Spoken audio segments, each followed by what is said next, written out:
Welcome back, everybody, to the Just Talk Hoops podcast. Hope you guys had a great week. We're back with what I think should be a really, really fun episode. We're going to be building some NBA teams with $15. If you guys follow my Instagram, you saw those posts going out already. You guys could drop your answers in the comments, and I'll talk about how that's going to work for me in just a bit. But just before that, once again, I always wanted to shout out, if you want to check out my writing, title-runners.net. Is pumping out more stuff, trying to get one out every week, just like the podcast for you guys. Today we're rocking the Orlando Penny Hardaway jersey. This is one of the newer additions, one of the fun ones. You'll see why I'm rocking Penny in a bit once we get to building those teams. What else? Once again, hit me up with any recommendations for how to improve the studio. I know right now it's just really not great in terms of the decorations. There's nothing back there. We got something on the side there, but that's not my doing. It's not basketball related. I did move a little bit, moved the studio to the side just so the lighting was, I hope, slightly better. Now instead of hitting me from the side, it's hitting me from the front. I still got to work on that, still trying to figure this out. I'm still used to that audio version. If you are listening on Spotify, then this obviously doesn't impact you much because you are just listening to the voice, not seeing my beautiful face, seeing the jersey collections. But seriously, hit me up for anything you think I should put back here. Send me links to anything. I've been looking at some stuff, but it just hasn't really caught my eye. And it's not like I have any signed jerseys or anything yet that I want to put up there. So for now, you guys just got to deal with the kind of bland studio setup. But we'll make do. We'll make do. Anything else? I'm going to try. I'll let you know now. Once the season does start, I'm going to try a new setup for the episodes because last year was kind of just me finding whatever to talk about for an hour. But now I'm going to do 20 to 30 minutes of talking about the stuff going on in the current NBA. That is the focus for a lot of it. Then I'll probably do 10 to 20, 25 minutes of all-time stuff. And that'll be any hypotheticals that I have, whatever. Just trying to get some all-time recognition because I do think that a lot of times a lot of eras of basketball can go unrecognized, go unnoticed, get disrespected when they shouldn't. And the last segment is just going to be my games of the week. If you were listening to the podcast last year, then you know that I choose a game for every day. I predict the winner. I explain why I think why that game's the most entertaining and why I think that team is going to win it. And then we just keep adding up my totals as the weeks go on. Last year, my total record was, let's see here, my total record was 35-23, which isn't bad, pretty far above 500, but we are going to try and get that even better this year. It's pretty fun. I always have a fun time, choosing what games are going to be that week's game of the week or games of the week. But that's pretty much what I'm going to try and stick to. Now, obviously, sometimes I do these big lists, these big episodes that I'm just trying to, talk about a lot of stuff, trying to go really in depth. So in that case, it's going to be a different type of setup. We might have to skip either the current or all-time segment.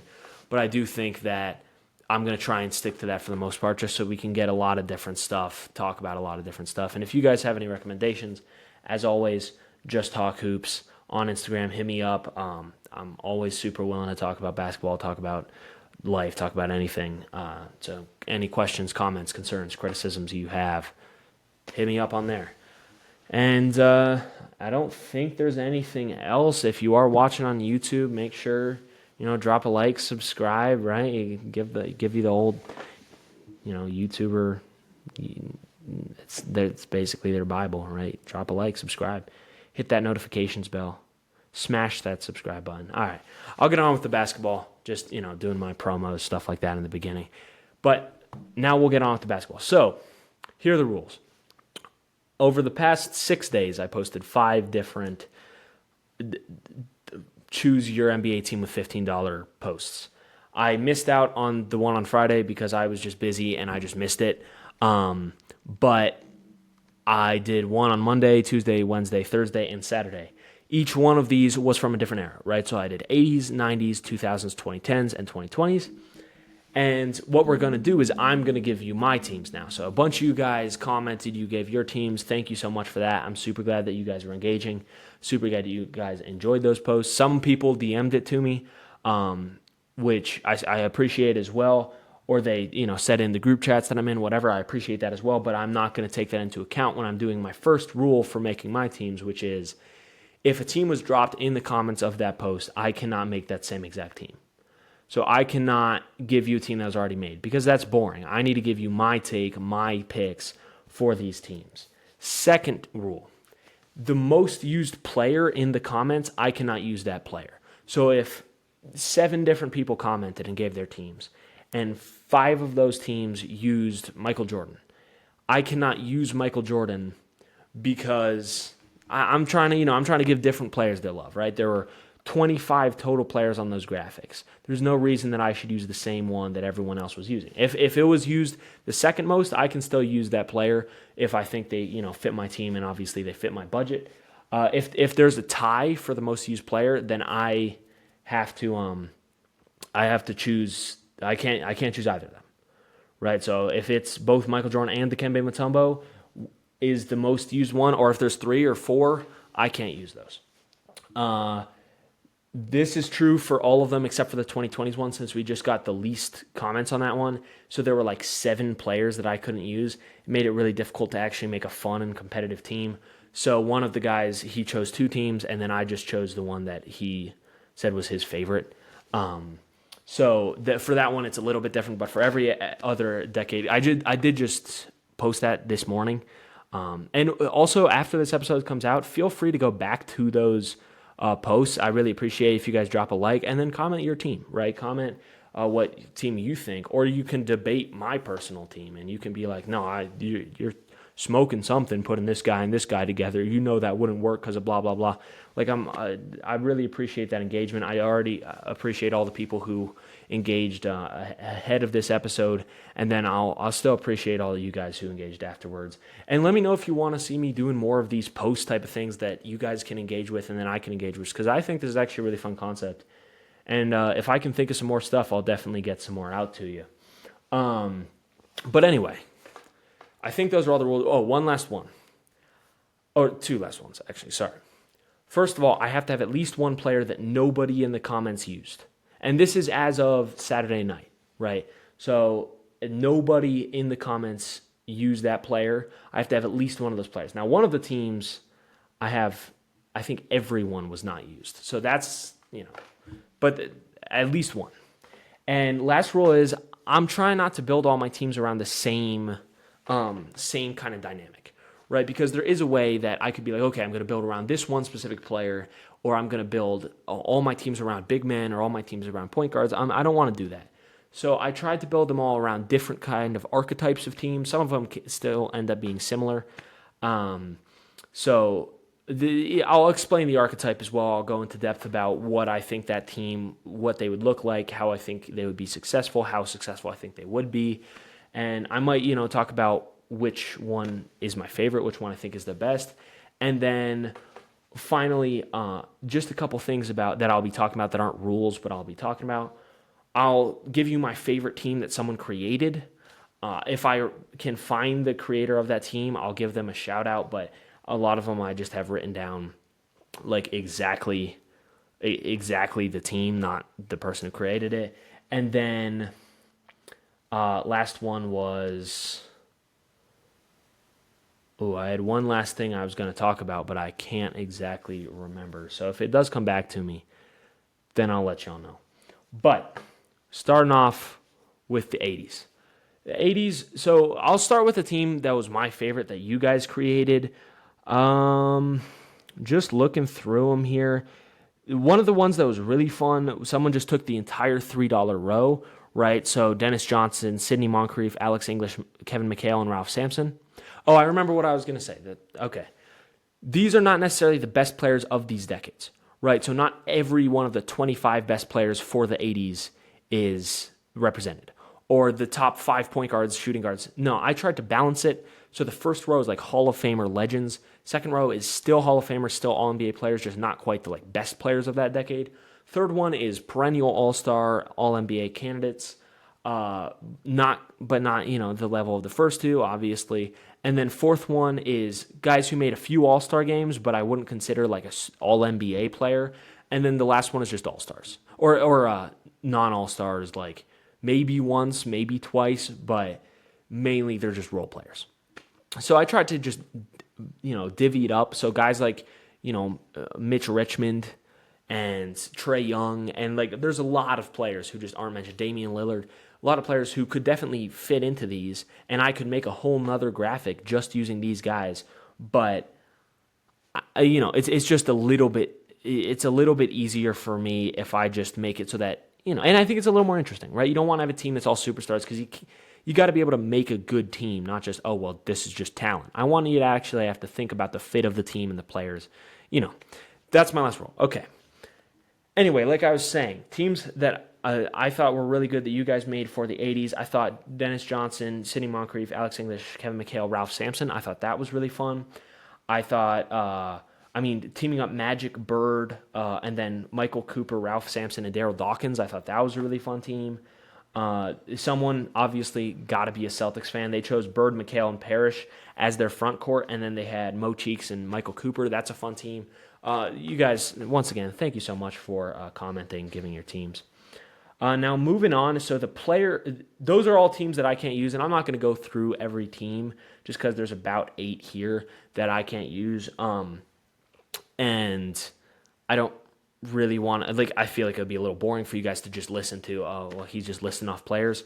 So I'll show you my team, and that's obviously one I can use. The player that I cannot use for this challenge is Michael Cooper. He was used 5 times.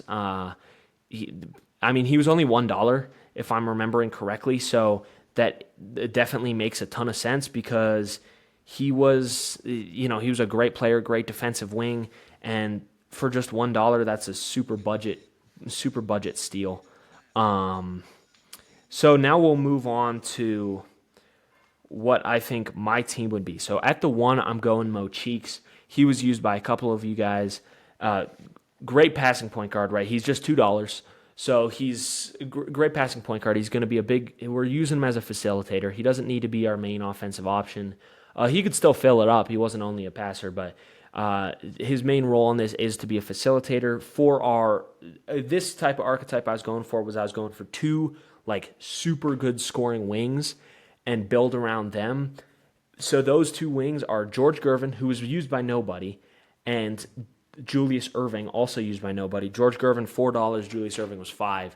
So that brings our total up to $11. And I wanted to make I just thought that'd be a super fun 1-2 punch. And is anyone stopping that on a nightly basis? I don't think so, right? Because if George Gervin's feeling it one night, he's one of the smoothest scorers of all time. He's going to be really good at getting to his spots. He's going, that finger roll was mean. He's going to be able to, really fill it up. The Iceman, one of the best players of all time. And then you got Dr. J, who's definitely one of the best players of all time. And it's just the 80s version. So unfortunately, we don't get the 70s version because I think that Dr. J's peak really was as a Net in the ABA. Nets legend, Dr. J. I've got one of his jerseys. I think I wore it on an episode a few weeks ago. But he's one of the craziest athletes of all time, so we're definitely going to be able to run in transition with him a little bit. Very solid defensive player as well, so that defense is nothing to worry about. And, Mo Cheeks was no slump on defense either. He was, let's see, let me look up the Mo Cheeks' basketball reference page real quick, if it'll load. But I think that's just a really fun 1-2 punch. I think that it would be really difficult to stop that team. But yeah, Mo Cheeks was a 4-time all defensive first team member and made defensive second team. Consistently finished top 5 in defensive player of the year voting. Just one of those guys who really could steal the ball really well. So we've got a great defensive point guard. And then Gervin and Dr. J, Dr. J's best defensive years, I would say, were a little earlier in those 70s years. Where he was on those all defense. He made one all defensive team, but once again, that was in his New York years.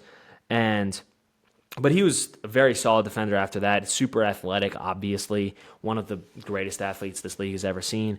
And I just don't see anyone guarding those 3, right? And then just to go along with them, I'm going Kevin McHale at my 4. Mikhail, we've seen him be a great role player as not the first option, right? We've seen him be a sixth man of the year.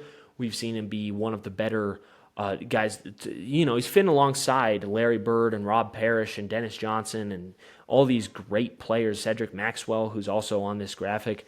All these great players who, a lot of guys would maybe not fit as well into that role, right? If you're solely bucket dependent, you're not as impactful without being, one of those first options. But Mikhail was extremely good at, playing off of those guys, playing alongside those guys. He was a great defensive player, made a lot of defensive first teams himself. I'm looking at it right now. He put up really solid block numbers. He could rebound well. Plus, he could put in, some really solid scoring numbers if he needed to. So he'll be able to play as more of a role guy alongside these others. And so, we've got Gervin and Dr. J as our first options in the half-court offense, and then Cheeks is facilitating to them. But if those guys just aren't able to get their shots to fall, or if they're being defended really well, then we can get Cheeks. Cheeks can get Mikhail involved, or Mikhail can get himself involved, and he'll be a great, I'd say he's the third option on this team.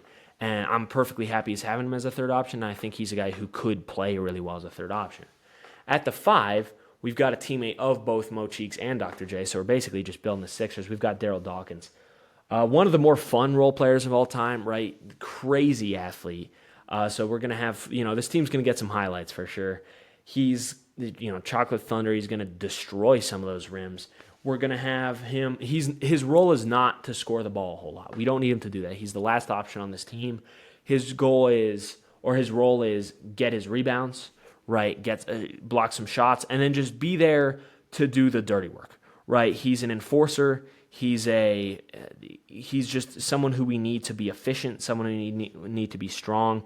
He consistently put up pretty solid rebounding numbers during his time in Philly, which I would say is, he was on the New Jersey Nets as well after his time in Philly during the 80s, so we can take that version of him as well. He was a little more of an offensive role there, but I just think that shot blocking ability alongside that solid rebounding, that solid frame, I don't know exactly how. He was 6'11", 250, and just really great athleticism. We're going to be able to fit him into a role where he doesn't need to be the best defensive player of all time to anchor this team. There's not a single bad defender on this lineup. We've got multiple great defensive players already. But if he can just get some rebounds, stuff like that, and then if he can just be a great athlete, which he can be, then he can help us really both in transition and then just helping out with shot blocking, stuff like that. And plus, he's only $1, so he's a budget option. So so I can show you the price works out. We've got Mo Cheeks for $2. We've got George Gervin for $4. We've got Dr. J for $5. So then that brings us to $11, and then Mikhail for $3, and Dawkins for just $1. So that was our kind of wing-based lineup, the 2 scoring wings. I thought that was just a fun one, and those are some of my favorite players of all time. I love both Gervin and Dr. J a ton. I think they're just such talented players that, Gervin especially, he doesn't really get a shine, and people forget just how good Dr. J was. But that's my 80s lineup. Moving on. We're going to do all the eras for you today. I'm going to give you all my teams. We'll go with the 90s here next. So, what are my favorite teams that you guys made from the 90s? Let me see. I really like, this was by my guy Isaiah. He's the one who runs the Title Runners, network. It's Tim Hardaway, Glenn Rice, Grant Hill, Alonzo Mourning, and Hakeem Olajuwon. That's a super fun lineup. Zoe and Hakeem is absolutely insane as your kind of twin towers there. Also, another great one. I saw one that was just a super fun defensive lineup. There's Gary Payton, Michael Jordan, Detlef Schrempf, Rodman, and Zoe. Once again, that's just an insane defensive team. And there's some great defenders from the 90s, some of the best of all time. But anyway, continuing here, the players I can't use, Michael Jordan makes sense. Everyone wants Michael Jordan. It's unfortunate for me that I can't build a team around Mike. Dennis Rodman, you guys loved Rodman. A lot of people are using him. I can't remember what price I put him out for, so that could be, he was $2. because he does lack a little bit of that self-creation, but you guys were Finn Rahman into a lot of lineups, which I thought was cool. And Hakeem Olajuwon, another $5 option. So that means 2 of the $5 options are off the board. The 3 remaining $5 options are Scottie Pippen, who I put as a $5 option, but like he's not at the level of those other players. There are some guys in the $4 option who I think are better, but I just didn't fit in because of the positioning. Karl Malone, not taking him. And John Stockton, who I probably won't take either. I'm just not as big of a fan of John Stockton's game. Don't think he would translate as well into the team that we're looking to build. So I'm not using any $5 options for this one. I'm going a little more budget, which allows me to make great players at all 5 positions. I mean, obviously they're going to be great anyway, but to make really, really great players at all 5 positions. So at the 1, we're going Penny Hardaway. That's why I've got the jersey on today. I thought about the Dr. J jersey, but I already worn that one, and I got to go Penny, you know. This is the only Magic jersey I have.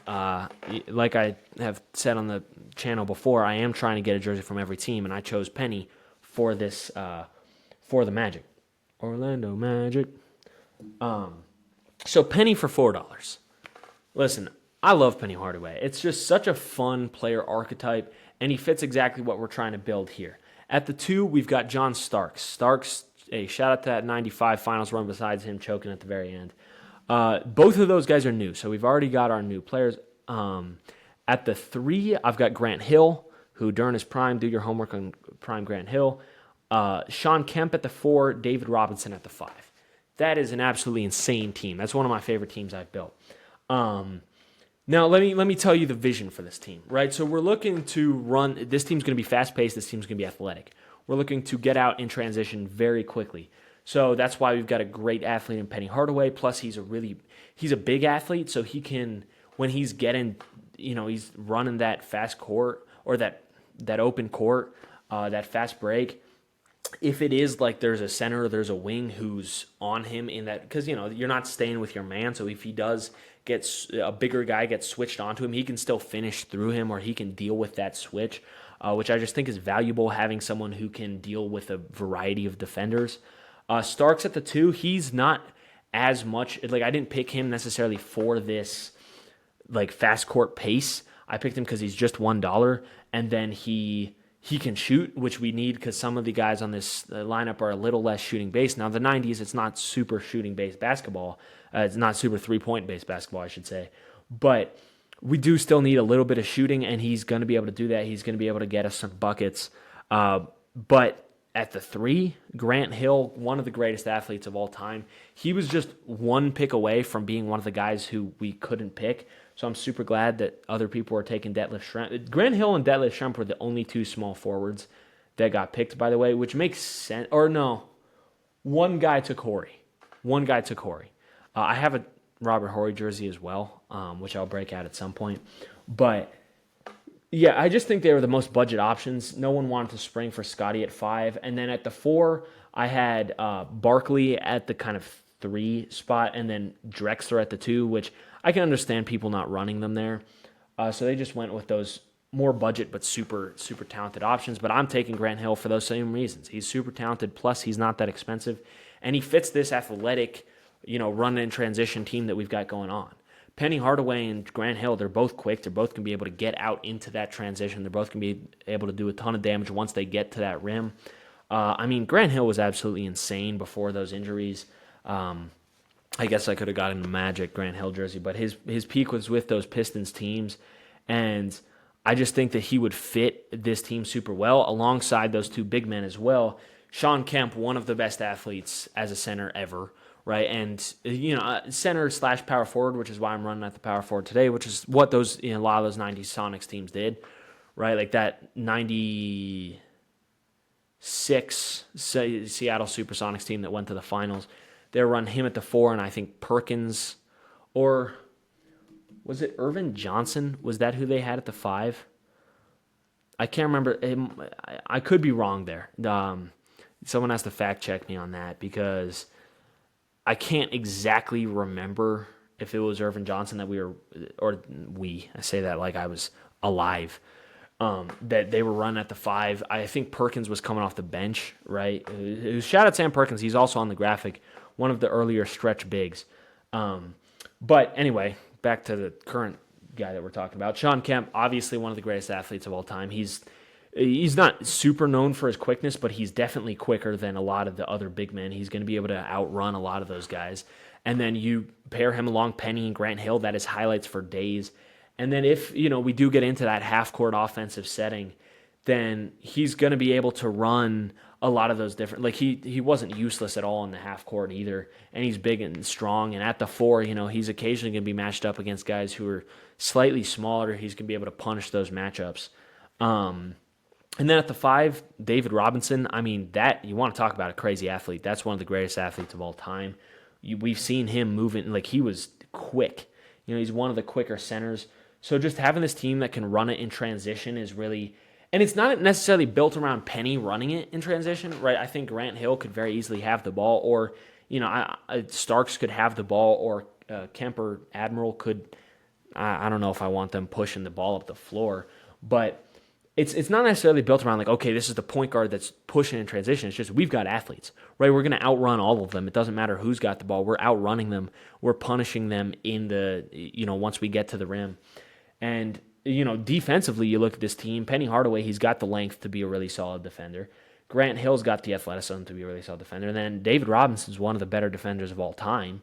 And Kemp's no slump. He's not known for his defensive ability, but he's able to really lock down on defense. Starks, I wouldn't call him a lockdown, defender, but he'll do his job, right? He's not going to be a total liability. Starks fits in the least with this lineup, but he made an all-defensive team once, and he put up somewhat solid, steal numbers for his career. He was part of some solid defensive teams, so he's going to be able to, and like he can shoot, right? He could. I'm not sure exactly what that shooting was looking like, but he in 1995 he led the NBA in 3-pointers made and attempted. He was never shooting above 40%, but on this team we just want him to shoot with that volume and be able to knock down some shots and if you're running fast break, he's a guy you trust to shoot those threes. And so if we get to the paint, we can kick it back out to him. We trust him to hit those. So he doesn't fit in the best, but I think that for $1, we'll 100% take that fit. Moving on, we got the 2000s. Now this is my favorite team that I created. I think this team is absolutely stacked. Some of my favorite teams that you guys made, what's interesting? Every single person who commented used Chauncey Billups as their point guard, which is crazy. I made him only $2, which, hindsight's 2020. I maybe should have made him cost a little more, but whatever. Y'all took advantage. I can appreciate that. But I think, just in terms of fun, Chauncey, Rip Hamilton, Bruce Bowen, Dirk, and Shaq is such a fun lineup. And then I do really like almost everyone used Bruce Bowen except for my guy Rashondis, who used Michael Finley. Shout out to Michael Finley. But I think the best made team there is probably Chauncey, Kobe, Bowen, Duncan, and Ben Wallace. First of all, Duncan and Ben Wallace is crazy defense, and then you throw on 3 other of the greatest defensive, wings and guards of all time. That defense is insane. And, with Kobe and Duncan, your offense is going to be fine. Those are great. Anyway, player I can't use is obviously Chauncey Billups because everyone used him. So I didn't use Chauncey Billups. Now, no one else using a different point guard meant the rest of the point guard options were open for me, and I went Steve Nash at my 1. Steve Nash is one of the greatest point guards of all time. He's one of the greatest players of all time. I know everyone's saying, but he didn't deserve both those MVPs. He deserved at least one of them. The other one, you can have a little debate. But he was one of the greatest offensive engines of all time. He's absolutely incredible. He's one of the most talented players of all time. As a coach, he's horrendous. But as a player, he's a dog, right? Then alongside him, right? So now we've got Nash. We're like, okay, who's going to play well alongside Nash? We saw athletes play really well alongside Nash, right? So I took one of those guys who we already saw play well, and I'm taking Amari Stoudemire, right? We saw him feast off of Nash's playmaking already. We're throwing him at our 5. I'm going out of order here. So we think, okay, we got Nash, we got Stat. Those two guys, we've seen them play well together. We know that's going to work. But I think alongside those guys, you need a great defensive player because his stats a great defender, don't get me wrong. But Nash, he's not providing a ton on the defensive end. That was never his game. So I'm throwing a great defender alongside him. That's Kevin Garnett. So now you got 2 MVPs already. Neither of them costed $5, by the way. They're both $4 options. So you got Nash for 4, you got KG for 4, and then you got Stat for, I believe, just 2. Let me check that, though. No, Stat was 3. Right, so now you're looking at $11. So now you've got $4 left to use. You can do it really any way there. So what do I want to do? I want to go get a shooter. I think that Garnett was really, really, really good from the mid-range. Stat was a solid offensive player, but I want some shooting because you look at those 7-second Suns teams, and a lot of times they're running a shooter next to Nash, right? You look at a Quentin Richardson, you look at a Joe Johnson, these guys were shooters. That was something that those teams needed. That's 2000s, shooting's starting to become more important. So who do we throw? We throw Mike Miller. Mike Miller, if you're not familiar with him, could shoot the basketball. Let me check his shooting numbers right now because I don't know them off dome. If anyone knows Mike Miller's number off dome, hey, that's very respectable. But he was consistently shooting over 40% from the field. He didn't shoot a ton of them. He wasn't a super high volume guy. He's not Steph Curry, right? But he was a really, really solid shooter for his, for that time especially. So we're throwing him there. He's going to be able to really space that floor. Plus, we've got Nash, who's going to be able to shoot really well. KG, like I said, he's going to be able to do some great stuff from the mid-range. And then who do we need at that 3 to figure it out? We've got $3, right? I want an athlete. I want someone who can run that in transition. I want someone who's played with great point guards before. I'm taking Vince Carter. So in transition, you're looking at Steve Nash, or in transition / in that, fast-paced offense, you're looking at Steve Nash, who's one of the greatest point guards of all time. And I think if you're running a fast-paced offense, then that's a top 2 option. Magic Johnson, possibly. But Steve Nash is a top 2 option. Then you've got a great shooter who's going to be able to knock down shots once he gets open because they're going to have to deal with these other 4 legends, right? Miller's going to knock down those shots, and Nash is going to get him the ball. Vince at the 3, who's a great scorer, so if we are having an off game from some of our scorers, which I doubt, but he's going to be one of our top, if not the top scoring option on this team. He's going to be able to play really well in that fast-paced offense because he is such a great athlete. He's going to be able to shoot the ball really well. We know what he's a great scorer, so he can do his thing. He can score, and Nash is going to get him those opportunities. And then you look at 2 big men. Kevin Garnett is one of the greatest defensive players of all time. I'd say top 5. You're looking at him who's going to anchor that defense extremely well. Plus, he's really going to be able to score as well, especially if he's playing off of Nash's point guard, off of Nash's playmaking. And you're looking at, he's a great rebounder, one of the better rebounders of all time as well. So he's going to fill all the holes in this team that the first 3 didn't really fill. And you look at Stat, who played extremely well with Nash during all of his years, not a bad defender either. And you look at this team, you go, who's stopping this team? Defensively, this team's solid. Is an incredible defensive team? No. But it's got Kevin Garnett, so it's got Stoudemire. They're going to be fine, right? And then you look at the fact that that offense is ridiculously good, like one of the best offenses that you can make. I love that team. And just for a price check, Nash at 4, Garnett also at 4, Stoudemire and Carter both at 3. So then you're looking at a total of $14, and then you just add one more for Mike Miller. That's a squad. Then you move on. We're going to move on from that now. 2010s. I think 2000s is the best team I created here. Like, of all the teams, I think that the 2000s is the best. I just do. I think that fast-paced offense, I just think that's super fun. And like I said, I tried to make the teams different, so it wasn't always necessarily the best team I could make. Sometimes I was like, I just want to have a little fun, which is kind of what I did with the 2010s. But don't get me wrong, this team is insanely talented as well. So Let me look at some of my favorite teams that you guys created. Kyrie, Kawhi, KD, Diaw, and Horford. That's a great team. I liked a lot of people wanted to team up Steph and Braun. So Steph, ISO Joe, Braun, Horford, and Tristan Thompson. That's a fun one. What else did I see? Sean Livingston, ISO Joe, Kawhi, Blake, and Dwight. That's a great team. But anyway, the players I can't use Steph. A lot of you guys use Steph, which makes sense. One of the greatest point guards, if not the greatest point guard of all time. And Al Horford, which I thought was interesting. I think it's probably because I did put Horford out as an option for just $2, right? I do think that's kind of the role, that's kind of the place he fits. But he is just such a well-rounded player. He is just such a do-it-all player that I can definitely see him going off the board for a lot of you guys.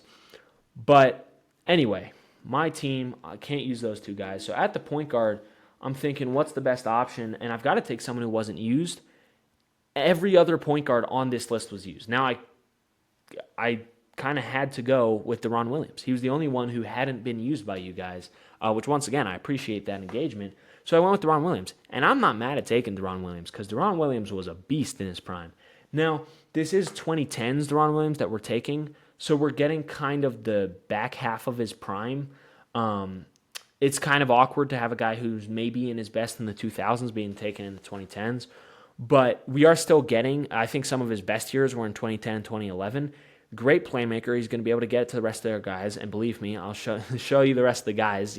They're pretty great. And also could really fill it up as well. He was consistently averaging 20 and 10. And so getting him for $2, that's a steal. I love that. Then at that 2, I'm going Joe Johnson. Okay. Bet. I love Joe Johnson. He's probably top 5 favorite players of all time for me personally. He's super fun. Nets legend, obviously.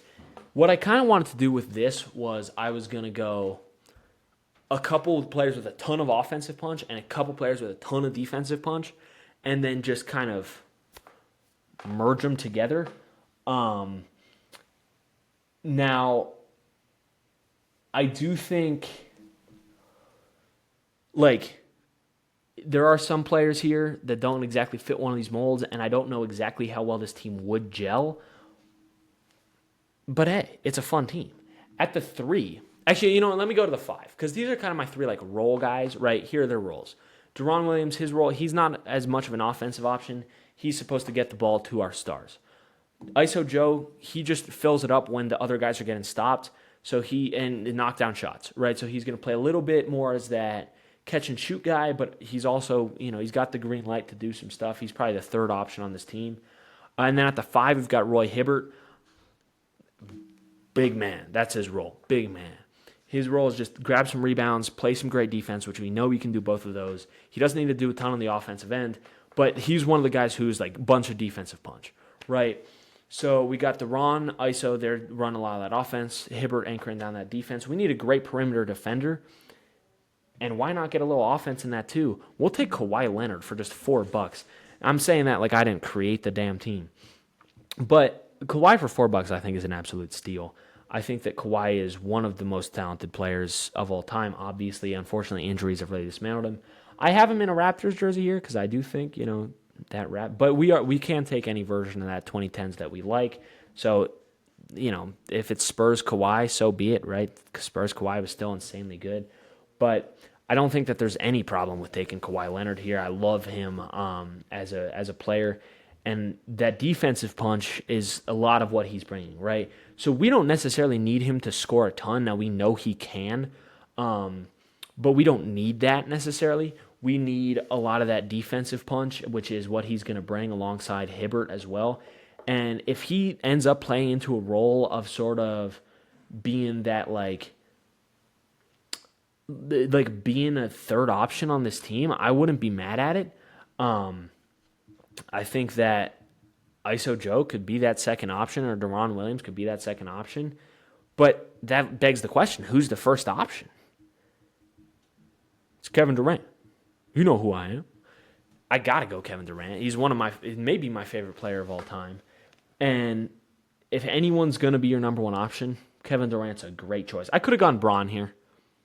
But I don't know. I just love Kevin Durant. This was really one where I want to go with some players who I really like, the team that I would be really excited about. And this is a team I'm excited about. First of all, that Kawhi KD, it's similar to that kind of George Gervin, Dr. J 1-2 punch, because it's like, so who are you putting your best perimeter defender on? Who are you choosing to guard? Right? If you have one weakness in any of your wing defenders, you're getting fried. Because if you put a weak defender on Kevin Durant, or even if you put a strong defender on Kevin Durant, it doesn't matter. Same thing with Kawhi. Same thing with Joe Johnson. So all three of your best wing defenders are getting fried. Even if you have, great wing defenders, you're somehow locking that up. Deron Williams can do his thing. Hibbert can do his thing. I just think this team would be near unguardable. And it's not like they only offense, right? I originally was going to do a team that was, what was it? I was going to do like Kyrie, Harden, Durant, and then I think I was going to go like Draymond at the 5 and then J.R. Smith. And I was just going to be like, who's guarding us? I thought about doing it. I thought that would be kind of fun, but I ended up going with this one instead. But that team could be fun.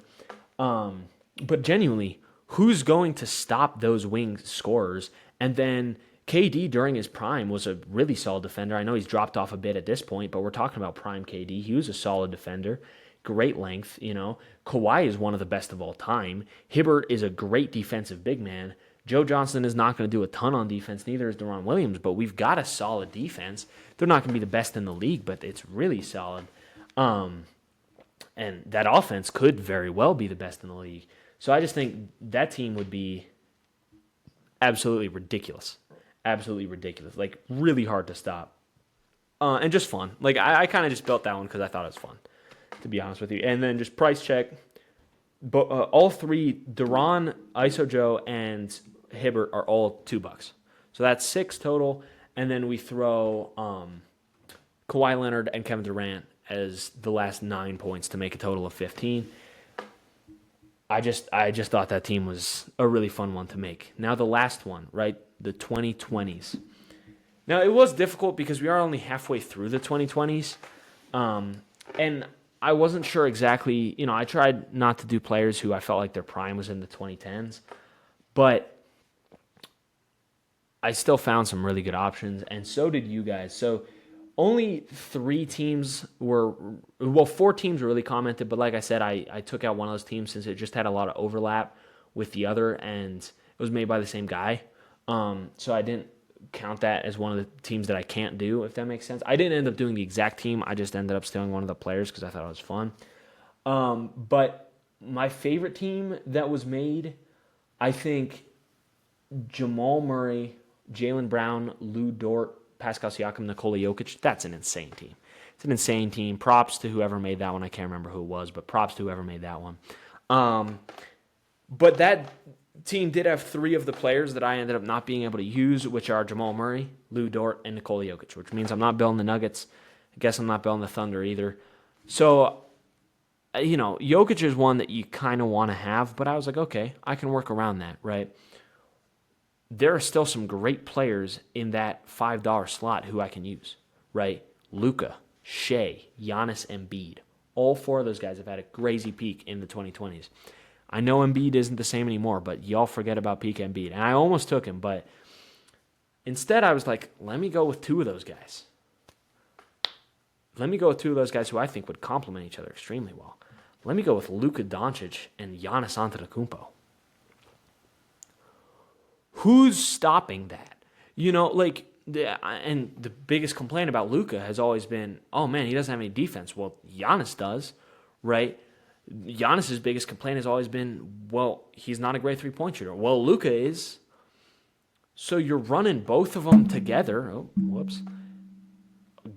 Golly, that's terrifying. That's terrifying, and it's a little European. It's a little foreign play. You got to get into it. Not foreplay, foreign play. I think that's a fun team. But we haven't even told you the rest of the team yet. Let me not get ahead of myself, right? So I think, who do you need alongside Luka Doncic? Defense. I think that's really what you need. How about Jane McDaniels at the 3? Yeah, they got Kevin Durant, but we got Jane McDaniels. He's going to lock up. We've seen it. He locks up some of the best players in the NBA consistently, right? So McDaniels and Giannis as some of your defensive players. And let's get one more. Let's go at Ivica Zubac. And let me talk about Ivica Zubac for a second. He had the best year of his career last year, easily. And I think a big reason for that was James Harden's playmaking, right? I think, now, this isn't to say that it was just Harden, right? Zubac himself had an incredible year, and Harden's not doing a lot on that defensive end besides letting people past him so Zubac can get some blocks.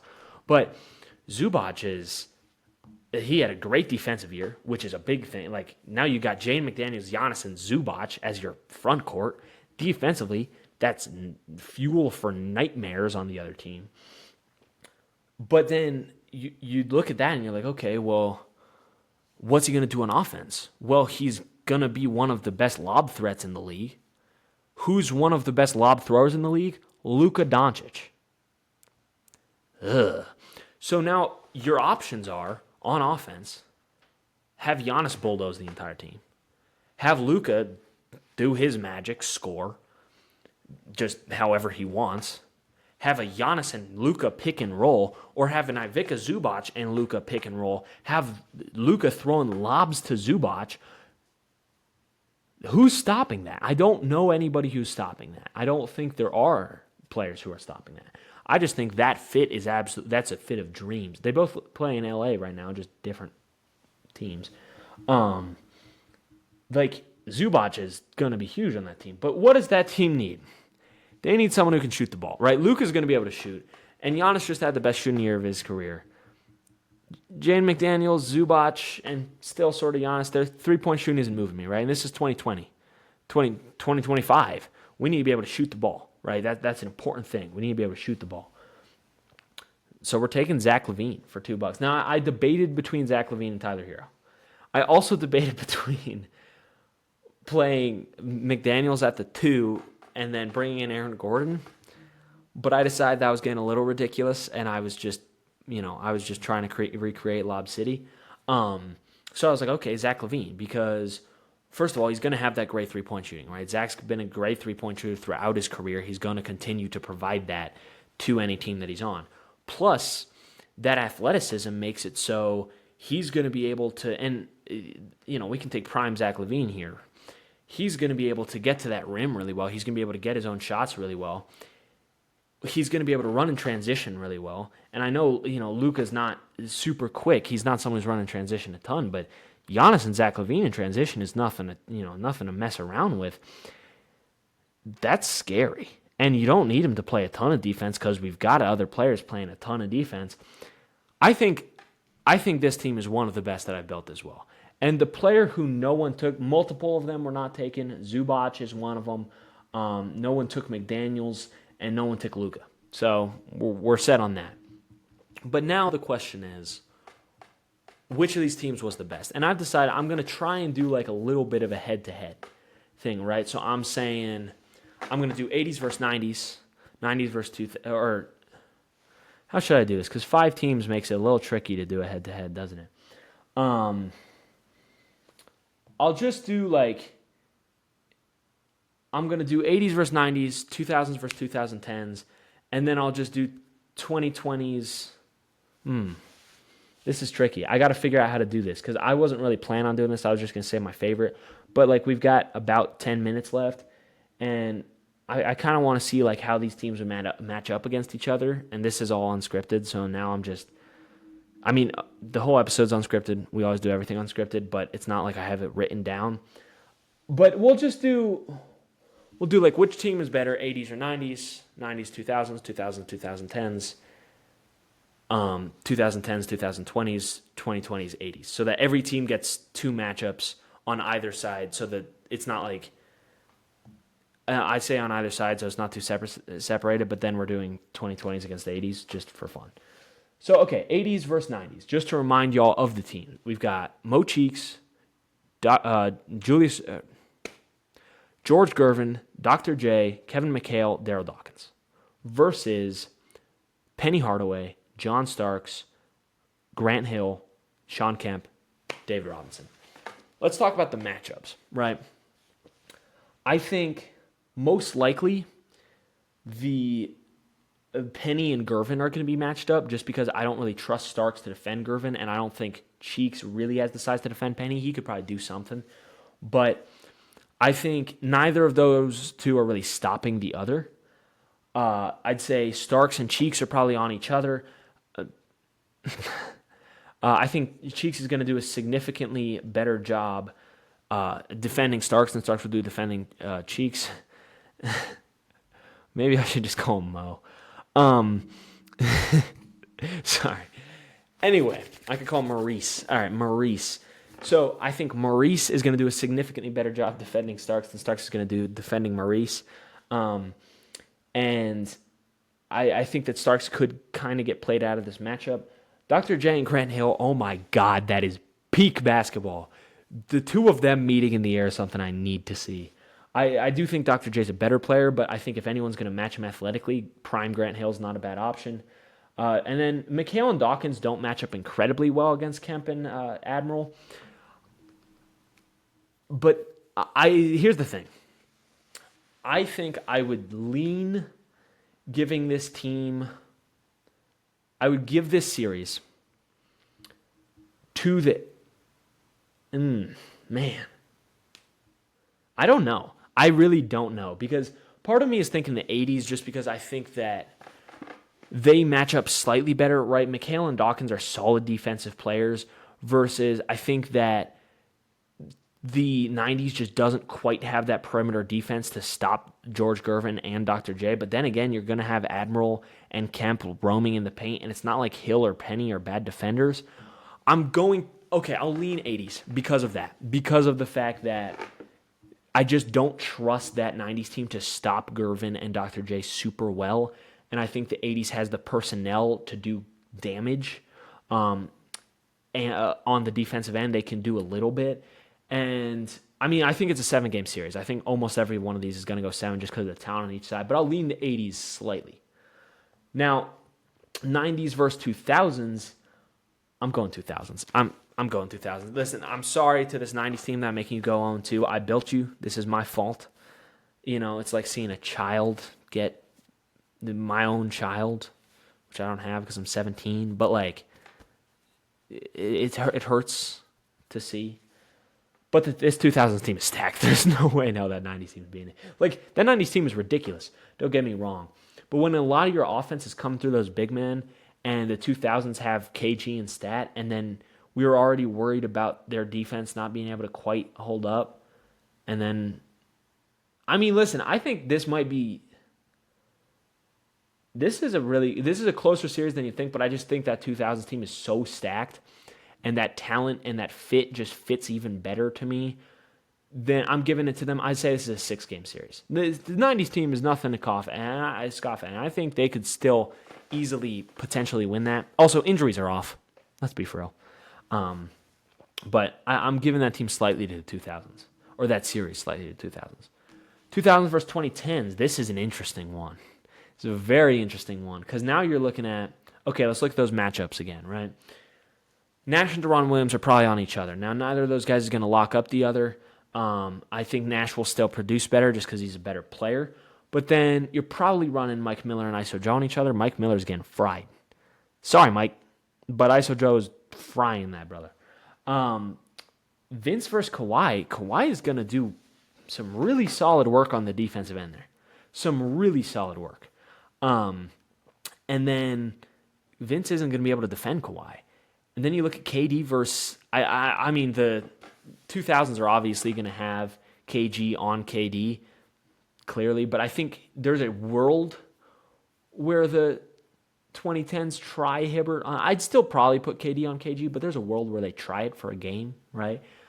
I might give this team to the 2010s. Because, like, yeah, KG is going to do great work against Kevin Durant, but, like, has anyone ever stopped Kevin Durant? No. Is Kevin Garnett going to do better than a lot of people? Yeah, but not stop him, right? And then, like, Vince isn't stopping Kawhi. Miller isn't stopping Iso Joe. When I say that 2010s team is unstoppable, this is what I mean. And their defense is still good enough that they can limit a Vince Carter through the defense of Kawhi Leonard. Hibbert can do some work against Stoudemire. He can do some work disrupting those, passes from Nash. Are Nash and KG still going to feast? Oh, for sure. And this series is going 7. But I'm going to lean giving it to the 2010s. I'm going to lean 2010s. Yeah. 2010s versus 2020s. I'm going 2010s again. I love that fit of that 2020s team. Don't get me wrong. But once again, actually, I don't know. I don't know. Here's what I'm thinking. Okay, yeah. I'm going 2010s. I think this series also goes 7 just because I think you put Kawhi on Luka. That's a pretty solid matchup for 2010. Now, Luka's still going to do his thing. Don't get me wrong. But I don't think that's a bad matchup. And then you look at, like, Jaden McDaniels, you're not super worried about him scoring. I think you can limit Zach LaVine and Luka's shooting or, like, their how many three-point shots they get up. And then, that 2010s team can kind of just outshoot them. And, are you going to stop Giannis and Luka? No, you're not. But is that team going to stop Kawhi, KD, and ISO Joe? I don't know. Listen, most of these series could go either way. I'll give that one to 2010s. Barely, though. All right, now we got 80s versus 2020s, which is a weird matchup because I got to scroll through my notes to see. So, 2020s, reminding y'all, Luka, LaVine, McDaniels, Giannis, Zoo. And then that 80s team, Maurice, Gervin, Dr. J, McHale, and Dawkins. I think, I'm not sure. I mean, the three-point shooting of the 2020s is definitely going to help, but it really depends what era we're playing in, right? Because are we playing in the 80s or the 2020s, right? I think, I don't know. That's a really interesting matchup, actually, because I think they just don't have a way to defend Luka. Like, they don't have that perimeter stopper, so they don't have that way to defend Luka. And if he's able to go off, and then, Giannis is pretty difficult to guard, and that 2020s team has McDaniels that they can throw at Gervin and Dr. J. They have Giannis. But then again, it's like, who's Luka? I guess Luka would be on Cheeks. Luka would be on Maurice. And then LaVine on Gervin or Dr. J, who athletically he can sort of keep up. But no, I'm going to give that to the 2020s, but that's a close series as well. So did every team besides the 90s win one? Because the 80s won against the 90s, 2000s won one, 2010s won 2, and then the 2020s won 1. So every team except for the 90s won 1, which maybe is just, like I said, all those matchups could go either way. But it's super fun. I had a ton of fun making my teams. I had a ton of fun reading your guys' teams. I had a ton of fun making those lineups, or making those graphics, I mean. So I hope you guys enjoyed as much as I did. I thought that was a really fun episode. Like I said, hit me up if this was an episode you enjoyed, if this is something that you were entertained by, if those posts were something you were entertained by, if that's something you want to see more of in the future. I'll definitely try and, maybe I'll do like choose one by jersey number or something like that, right? Like, I'll make something happen, and I'll make something work, and find some graphics that I can make, and then make some teams. And I thought that was super fun. So for sure, let me know if you guys enjoyed. I hope you did. I hope you guys have a great week. Like I said, title-runners.net. Hit like, subscribe, all that stuff. I gave you the whole promo and the intro, got it out of the way. You guys might skip through it, but no one's sponsoring me yet. So if anyone's listening, hit me up. But I do think that was super fun. I will see you guys next week. Hope you have a super great week. We're all waiting for basketball season to come back, but football season will be back. This is Just Talk Hoops, not Just Talk Gridirons, but, maybe I'll mention something if the Giants all of a sudden become the greatest team in the NFL, which,